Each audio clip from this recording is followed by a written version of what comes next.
যেই ক্ষোভ, সেই ক্ষোভের বহিঃপ্রকাশ তারা ঘটাচ্ছেন। সবাই যে যার হাতে যেভাবে পেরেছেন, লাঠি নিয়ে, বাড়ি থেকে যা পেরেছেন তাই নিয়েই তারা এখানে চলে এসেছেন। এবং আপনারা দেখতে পাচ্ছেন যে এখানে অনেকেই গায়ে টি শার্ট গায়ে দিয়ে এসেছেন।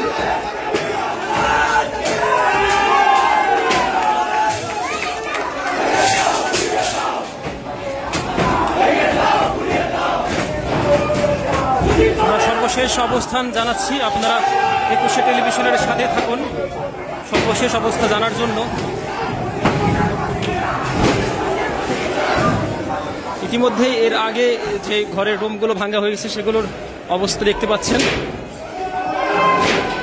এবং চারিদিক থেকে মানুষজন শুধু হুড়োহুড়ি করে দৌড়াচ্ছেন এবং যে যেভাবে পারছেন মানুষজন ঠিক খুঁজে খুঁজে বের করছেন।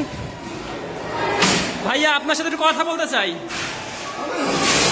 আসলে ভাই তার রাগের বহিঃপ্রকাশ ঘটাচ্ছেন, কথা বলার মতো কোনো সুযোগ তিনি দিচ্ছেন।